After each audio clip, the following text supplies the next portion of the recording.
que é o Dr. Parcelli Dionísio Moreira, procurador da Fazenda Nacional, doutorando em Direito Econômico e Desenvolvimento pela Pontifícia Universidade Católica do Paraná, PUC. Seja bem-vindo. Muito obrigado, pessoal, e que tenhamos todos uma manhã produtiva.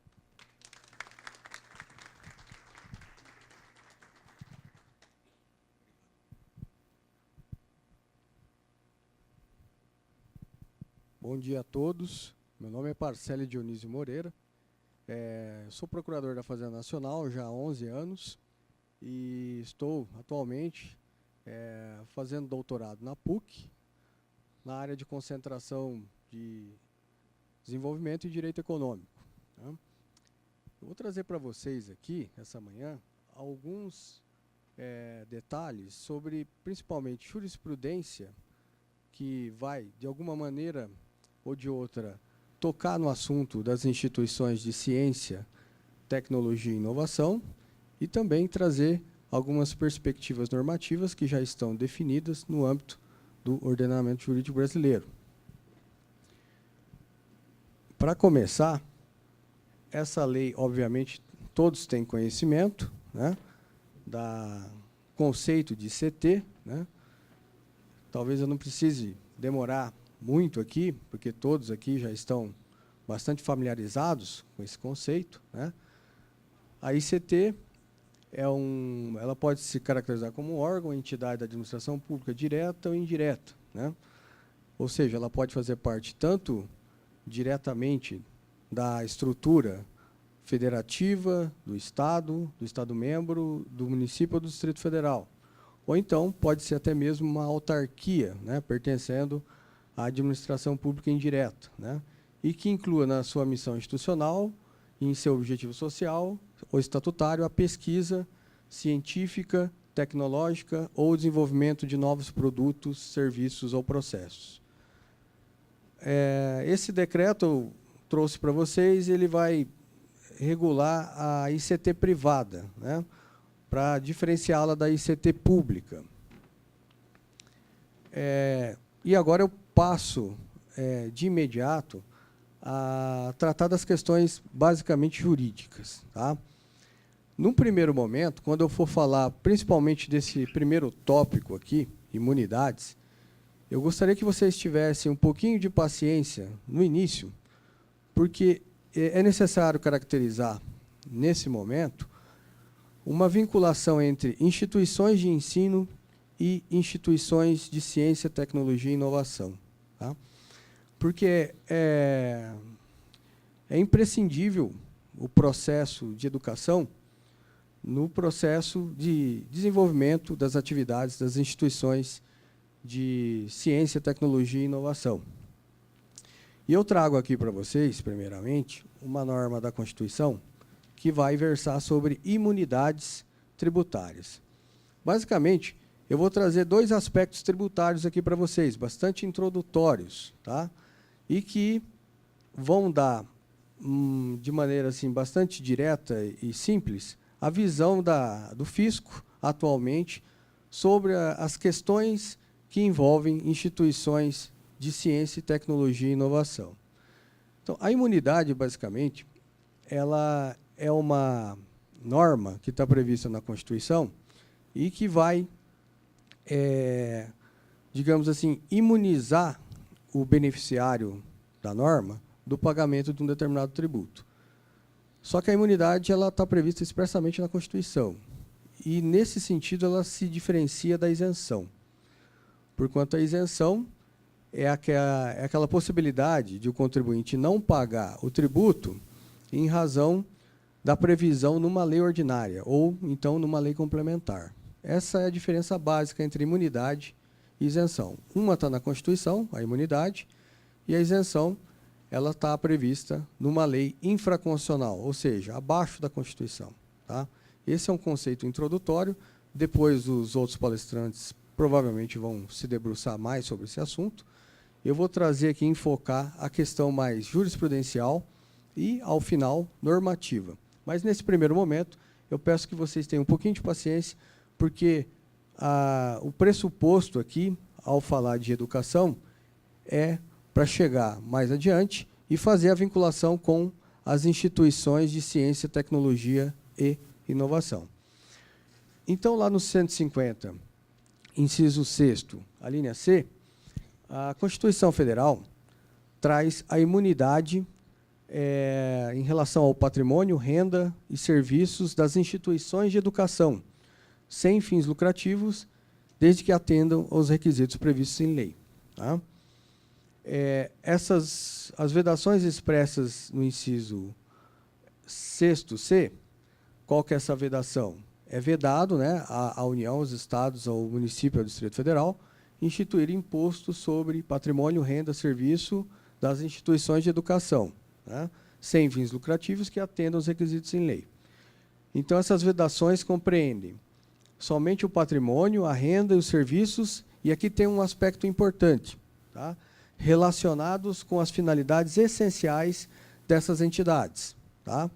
Então, para que haja uma imunidade do patrimônio, da renda ou dos serviços das instituições de educação, e que depois eu vou fazer o link com as instituições de ciência, tecnologia e inovação, é necessário que essas atividades, ou o patrimônio, a renda, os serviços, estejam atrelados, conectados com as finalidades essenciais dessas entidades. Esse outro marco legislativo, ou normativo, está previsto no artigo 14, que vai, basicamente, regulamentar o exercício da imunidade. Né? Quais são os requisitos que uma instituição de educação, ou, vamos dizer, uma instituição de educação que produz tecnologia, que produz conhecimento científico, que produz inovação, tem que cumprir? Ela tem que cumprir esses requisitos aqui previstos no artigo 14. O primeiro deles é não distribuir qualquer parcela de seu patrimônio ou de suas rendas a qualquer título.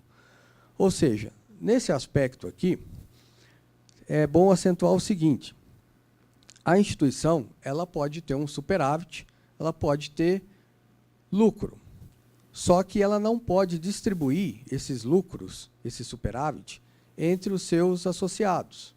Tá? Todo o excedente, todo o superávit, o lucro, tem que ser revertido na própria atividade da instituição, tá? Para que ela possa fruir, gozar dessa imunidade tributária. Tá? Um segundo ponto, ou um segundo requisito, é que a entidade ela aplique integralmente no país os seus recursos na manutenção dos seus objetivos institucionais. Tá? E o terceiro é um requisito um pouquinho mais burocrático, né, que a instituição de ciência e tecnologia vai ter que cumprir, que é manter a escrituração das suas receitas e despesas em livros revestidos de formalidade. Para efeito jurídico, o que nós classificaríamos, como nós classificaríamos essas instituições? Né? Essas instituições elas se definem pela presença de 3 finalidades institucionais principais. Né? Elas têm que ter um fim público institucional, exclusivo, ou ao menos principal.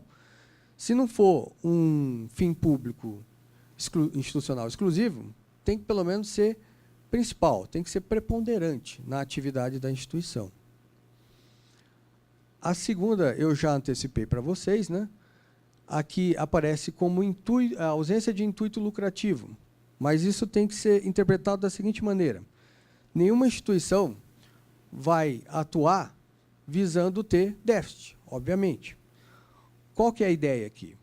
É que não se trata de ausência de atividade econômica, ou não se trata da ausência da possibilidade de superávit. Mas esse superávit ele tem que ser destinado necessariamente para toda a atividade que caracteriza o fim institucional da entidade. Tá?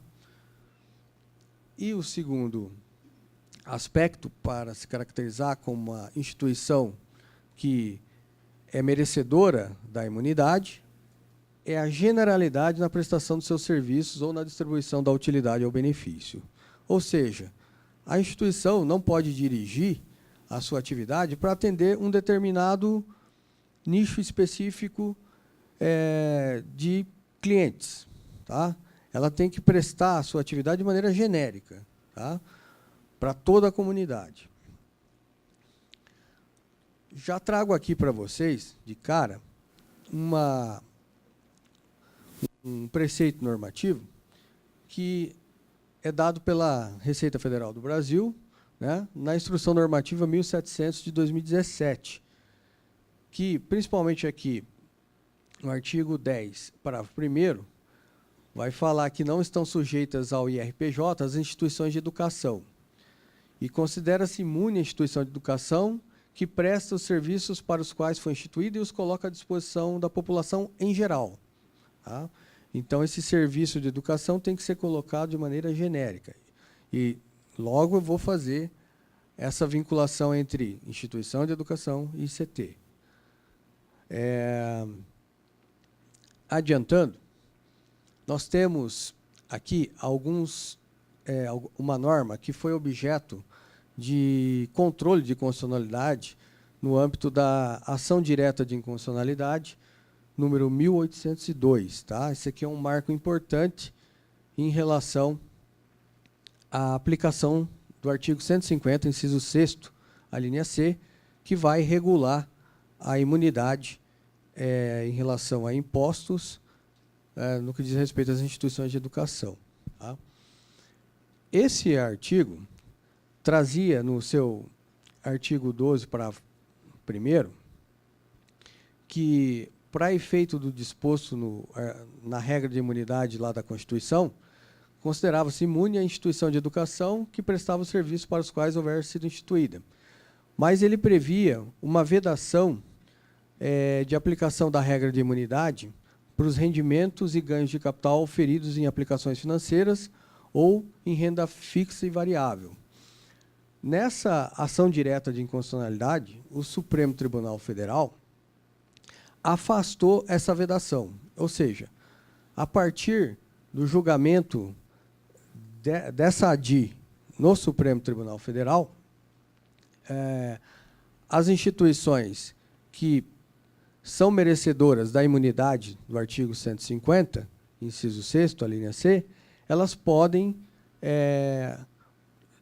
fazer frente para o fisco, opor ao fisco, essa imunidade de rendimentos e ganhos de capital auferidos em aplicações financeiras de renda fixa. Ou seja, antes era vedado, a partir do julgamento da ADI 1802, agora esses rendimentos e ganhos de capital e aplicações em renda fixa ou renda variável passaram a ser imunes. Tá? No parágrafo 2º, essa norma previa que, para o gozo da imunidade, as instituições de educação, ou que se adequam ao 150, inciso 6º, deveriam recolher os tributos retidos sobre rendimentos por elas pagos ou creditados e contribuições para a Seguridade Social relativa a empregados. Essa norma também foi declarada inconstitucional pela ADI 1802. O que dizia essa regra aqui? Dizia que as instituições, por exemplo, em relação a tributos retidos na fonte, cujos rendimentos fossem pagos ao trabalhador, por exemplo, que atua como empregado da instituição, né? A instituição tinha o dever, né, de recolher esses tributos e repassar para o fisco. A partir da declaração de inconstitucionalidade nessa ADI 1802,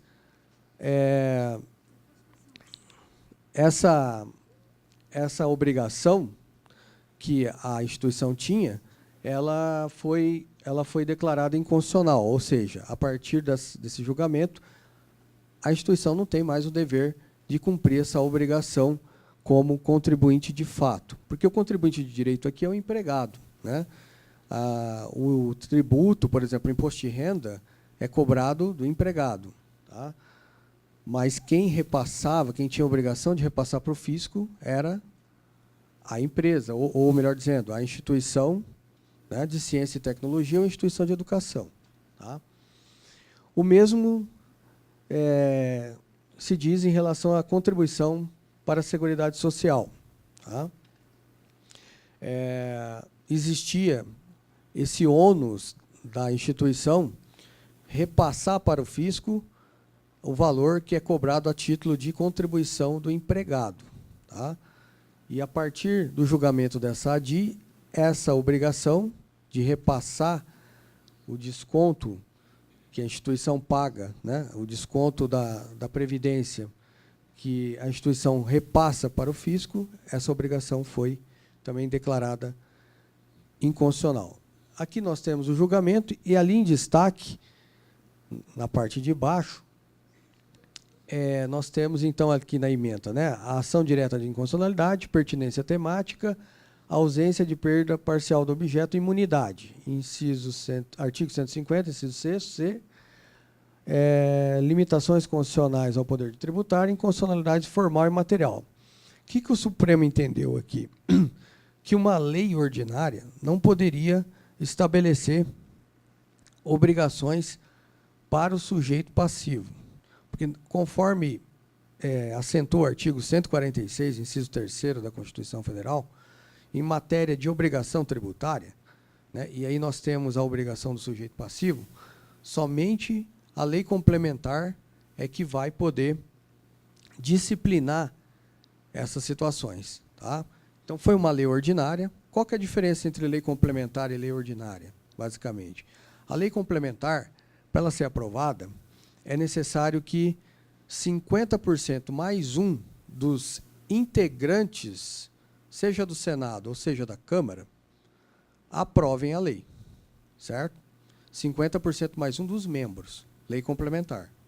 Lei ordinária, 50% mais um dos presentes na sessão, tá? Da Câmara ou do Senado, desde que, dentre esses presentes, estejam os membros presentes sejam de 50% mais um. Entenderam essa questão? Lei complementar, para aprovar, 50% mais um. Lei ordinária, a maioria dos que estão presentes, desde que sejam presentes, 50% mais um.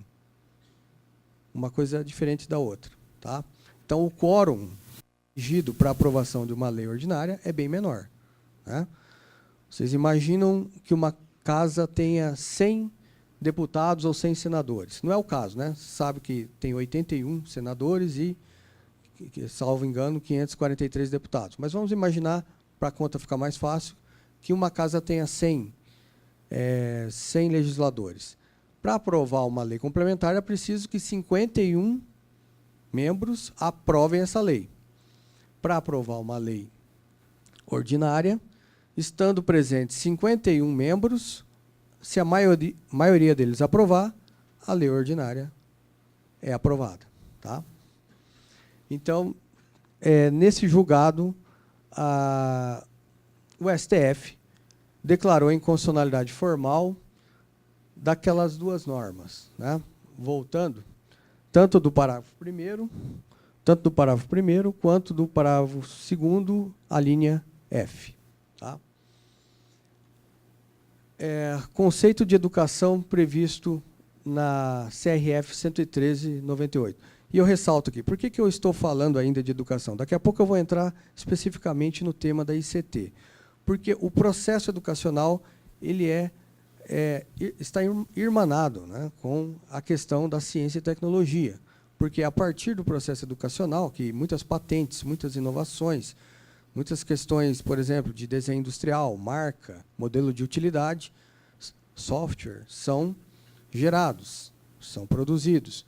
Então, se nós conseguirmos vincular essa situação às atividades da ICT, nós temos um parâmetro normativo já na Constituição para, eventualmente, reivindicar uma imunidade. Agora, como nós fazemos isso juridicamente? É exatamente isso que nós estamos tentando aqui trazer para vocês. Tá? Mas já entro especificamente no tema da ICT. E aqui eu gostaria que vocês atentassem para essa definição restritiva que o fisco traz a respeito do que é educação. Né? Veja bem, para o fisco, as instituições que prestam serviço de educação são aquelas de ensino pré-escolar, fundamental, médio e superior. Aqui não está expressamente prevista a atividade das ICTs. Tá? Nós não temos aqui uma disposição que sinalize atividades que se caracterizem como desenvolvedoras de ciência, tecnologia e inovação. Então, nós já temos essa sinalização restritiva do fisco. Tá? O artigo 2º já foi comentado em outras normas, né? Ele só reproduz o que as outras normas disseram. E eu gostaria de trazer aqui para vocês essa disposição do artigo 109 do CTN, que é muito importante para a gente discutir, debater, dialogar o que é educação. Tá?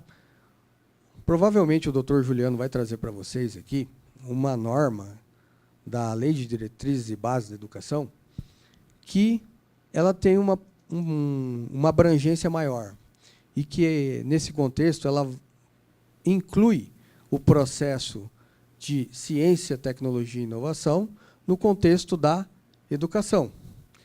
Entretanto, para o fisco, nós trabalhamos basicamente com essas duas normas aqui, ó, para fins de interpretação. O artigo 109 e o artigo 111 do CTN. Tá? O que diz o artigo 109? Diz o seguinte: os princípios gerais de direito privado utilizam-se para a pesquisa da definição, do conteúdo e do alcance de seus institutos, conceitos e formas, mas não para a definição dos respectivos efeitos tributários.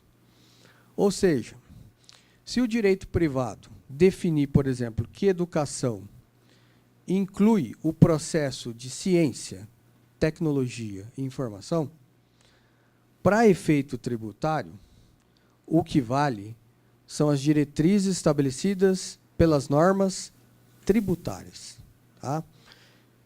Daí vocês vão dizer, bom, mas se o fisco restringe, então, o conceito de educação, logo, aquela imunidade, eu, como ICT, não vou poder gozar, não vou poder fruir. Tá? Porque ainda que uma lei, outra, de direito privado, que não seja uma lei tributária, uma norma tributária, né, abranja, alargue o conceito de educação, vai vir a norma tributária e vai restringi-la, certo? E qual que vai ser a norma que vai justificar essa restrição? Tá? O artigo 109 do CTN. Mas isso vai ser problematizado com o doutor Juliano posteriormente. Né? Aqui eu estou trazendo, basicamente, a visão do fisco em matéria tributária. E um outro artigo que reforça essa visão restritiva do fisco é o artigo 111. Ele vai dizer: interpreta-se literalmente a legislação tributária que disponha sobre outorga de isenção. Por exemplo, nós estávamos falando aqui de imunidade. Né? A isenção é um outro instituto, né, que nós vamos nos debruçar logo em seguida. A imunidade, ela tem previsão na Constituição. A isenção, ela tem previsão nas leis infraconstitucionais, ou seja, abaixo da Constituição. Mas tanto no aspecto da imunidade quanto da isenção, nós vamos fazer uma interpretação literal, tá? Sobretudo na questão da outorga da isenção. O que é essa interpretação literal? É aquela interpretação mais restrita. Tá? O que não estiver expressamente previsto na norma tributária, o fisco não está autorizado a reconhecer. Por exemplo, tem uma norma de isenção. Se essa norma de isenção, por exemplo, fala de instituições de educação e ela não coloca a ICT nesse rol do processo educacional, logo, o fisco vai interpretar de forma restrita, tá? Para efeito de isenção. E o que é essa isenção? Ao contrário da regra da imunidade, norma negativa de competência prevista na Constituição Federal, é sempre decorrente de lei que especifica as condições e os requisitos exigidos para a sua concessão, os tributos a que se aplica e, sendo o caso, o prazo da sua duração. Esse é o conceito de isenção. E eu destaco para vocês que a isenção, ao contrário da imunidade, né, é sempre decorrente de lei. Tá? A imunidade é uma regra que decorre da Constituição Federal. A jurisprudência reforça essa ideia da interpretação literal ou restritiva do fisco. Tá? Nós temos aqui um recurso repetitivo, né, de 2010, em que o STJ reforçou essa perspectiva, e também nós temos um recurso especial mais recente, em que também o STJ disse que a norma tributária concessiva de isenção deve ser interpretada de forma literal, ou seja, restritiva. Tá? E aqui eu vou trabalhar com vocês, finalmente, sobre a perspectiva das instituições de ciência, tecnologia e inovação. Tá?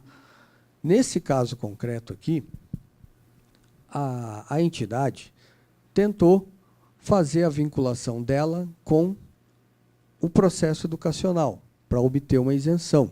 Tá? E o que o Superior Tribunal de Justiça acabou deliberando nesse mandado de segurança? Né?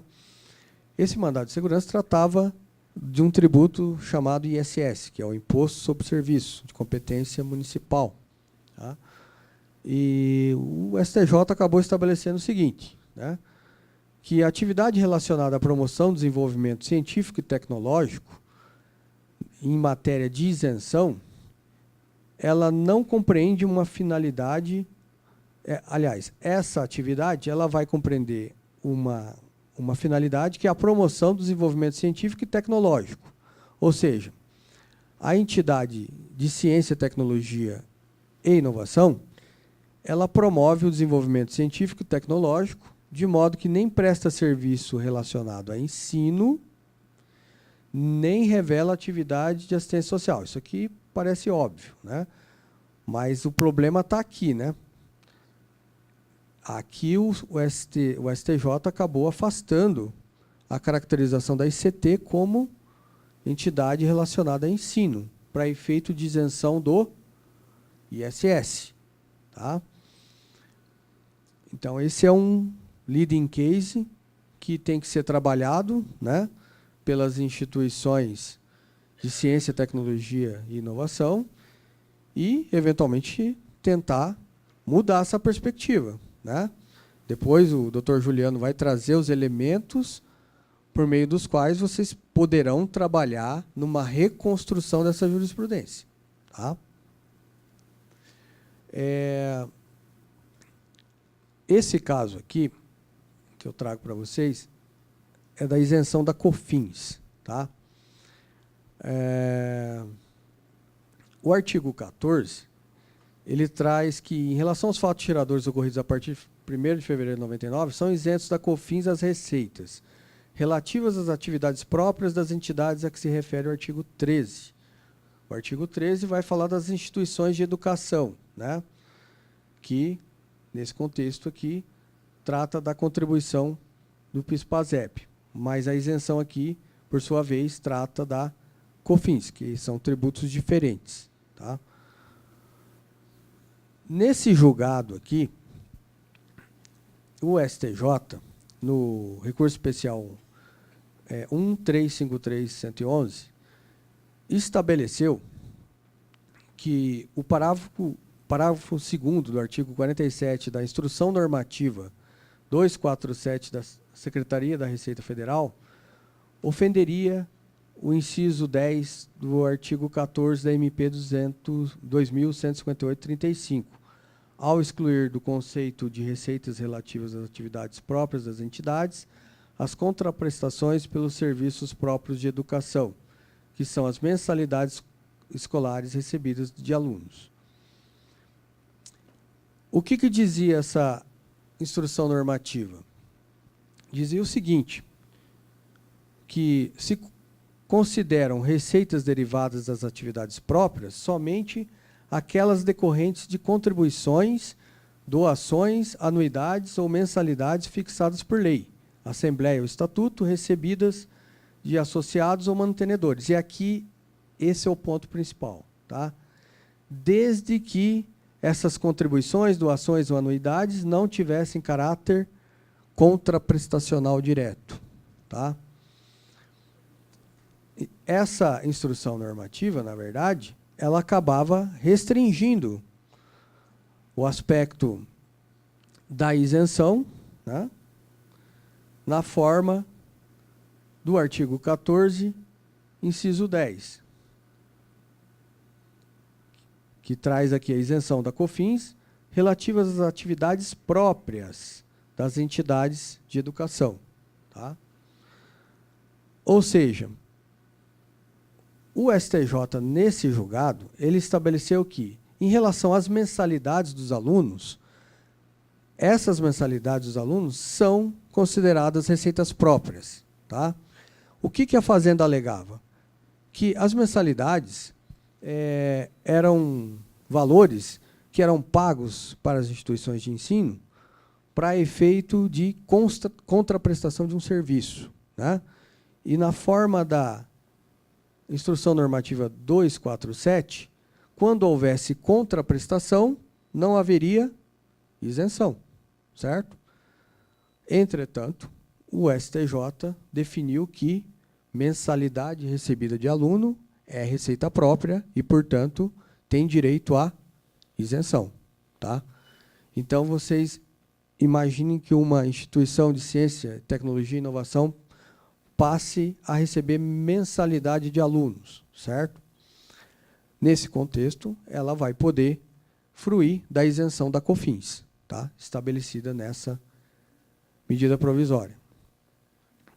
Avançando, qual que é a perspectiva da PFN, o órgão que eu trabalho, e esse parecer é público, tá? Ele não se reveste de caráter sigiloso, eu posso perfeitamente dialogar sobre ele com vocês, tá? A PFN estabeleceu que o recurso representativo, qual que é esse recurso, né? O recurso especial 1353-111 do Rio Grande do Sul, que disse que as mensalidades são receita própria, né? São receitas decorrentes de atividade própria da instituição e que, portanto, são isentas, né? O recurso representativo em questão não discute quaisquer outras receitas que não as mensalidades, não havendo que se falar em receitas decorrentes de aplicações financeiras ou decorrentes de mercadorias e serviços e outros. Por exemplo, estacionamentos pagos, lanchonetes, aluguel, taxa cobrada, etc. Imagine que uma instituição de ciência, tecnologia e inovação cobre dos seus associados, por exemplo, um preço em razão do uso do estacionamento, né? A PFN vai entender que, nesse caso, tem que ser feita uma interpretação restritiva desse julgado. Ou seja, esse julgado apenas concedeu a possibilidade de isenção para as mensalidades, tá? E não para outros aspectos ou outros serviços e atividades que possam gerar lucro para a atividade, para a entidade educacional ou a entidade que caracteriza como instituição de ciência, tecnologia e inovação. Esse outro caso aqui também traz uma pretensão da autora que gostaria que fosse concedida para ela uma isenção de COFINS, né? Nesse caso aqui, para instituições sem fins lucrativos, de caráter filantrópico, recreativo e científico. Nesse caso, o TRF da 4ª Região decidiu o seguinte, que a vedação do Estatuto de Distribuição dos Resultados aos Associados não afasta o caráter contraprestacional direto das receitas provenientes de prestação de serviço. Basicamente é o seguinte, lembram lá que um dos requisitos era não distribuir lucro, né, para uma entidade fruir, eventualmente, de um benefício fiscal, tá? Nesse caso aqui, o TRF4 acentuou que, se houver contraprestação, não vai haver a possibilidade do reconhecimento do benefício fiscal. Tá? E aqui, para terminar, já encaminhando o encerramento da minha fala, eu vou trazer brevemente para vocês alguns marcos normativos que trazem benefícios fiscais específicos que são aplicáveis às ICTs. Tá? O primeiro deles está previsto na Lei 11.196, né, que prevê a figura do REPS, né, que é o Regime Especial de Tributação para a Plataforma de Exportação de Serviços, Tecnologia e Informação. Tá? Ele é aplicável à pessoa jurídica que exerça preponderantemente atividades de desenvolvimento de software ou de prestação de serviço de tecnologia da informação. Provavelmente vocês já devem ter tido contato com essa lei. O artigo 17 traz uma série de incentivos fiscais que a ICT poderá fruir, né? Sobretudo a ICT que trabalha com software. Tá? E aqui estão alguns deles. Tá? Dedução na apuração do lucro líquido, da soma dos dispêndios realizados no período de apuração, com pesquisa tecnológica e desenvolvimento de inovação tecnológica classificáveis como despesas operacionais, redução de 50% do imposto sobre produtos industrializados, IPI, depreciação integral no próprio ano da aquisição de máquinas, equipamentos, aparelhos e instrumentos novos destinados à utilização nas atividades de pesquisa tecnológica, em desenvolvimento em inovação tecnológica. Também a amortização acelerada, mediante dedução como custo ou despesa operacional no período de apuração. E a redução a zero da alíquota do imposto de renda retido na fonte nas remessas efetuadas para o exterior.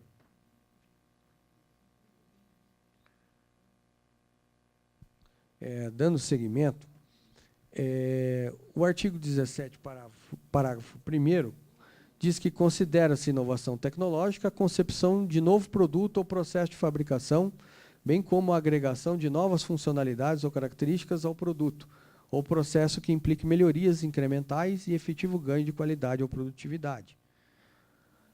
O artigo 19 diz também que a pessoa jurídica poderá excluir do lucro líquido, para efeito de apuração do lucro real e da base de cálculo da CSLL, os dispêndios efetivados em projetos de pesquisa científica e tecnológica e de inovação tecnológica. O REPS ainda prevê, lá no decreto 5.512 de 2006, a possibilidade de suspensão de alguns tributos. Tá? Basicamente, a contribuição para o PIS/PASEP para o COFINS e também contribuição para o PIS/PASEP importação e COFINS importação, tá? Tanto de produtos como aqui tanto no caso do inciso 1, né, do PIS/PASEP COFINS normal e do PIS/PASEP COFINS importação. E também do imposto sobre produtos industrializados, incidente sobre a importação de bens novos, sem similar nacional. Tá?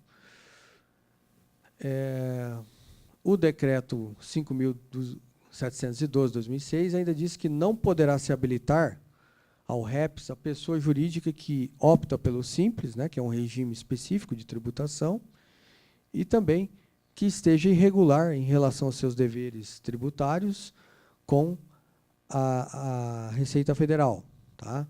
Ou com o fisco, de um modo geral. E aí vai envolver também a Procuradoria da Fazenda Nacional. Tá? Temos ainda a isenção do IPI, previsto no artigo 136, né? São concedidas isenções ou reduções do imposto de importação às importações realizadas pelas ICTs e também pelos pesquisadores. O decreto 6.759 de 2009 vai falar também da isenção do imposto de bens importados por instituições científicas e tecnológicas. E essa isenção vai se aplicar a máquinas, equipamentos, aparelhos, instrumentos e suas partes e peças de reposição. E as importações de que trata esse artigo ficam dispensadas de controles prévios do despacho aduaneiro, que é realizado pela Receita Federal. Eu agradeço a todos a paciência, a atenção de vocês e também agradeço à IBPQ, ao Dr. Juliano, pela oportunidade que me foi dada, e eu entendo que essas discussões são extremamente importantes, principalmente no contexto, né, que nós estamos vivendo agora, em que a indústria 4.0 está aí, né, as inovações tecnológicas elas estão extremamente vinculadas com o aspecto do desenvolvimento nacional, como o Dr. Luiz Viana acentuou na sua fala inicial. E eu acho que é isso, nós temos que pensar a questão tributária, pensar a questão jurídica, para nós podermos avançar na pesquisa, no desenvolvimento e, sobretudo, no avanço tecnológico do país. Muito obrigado.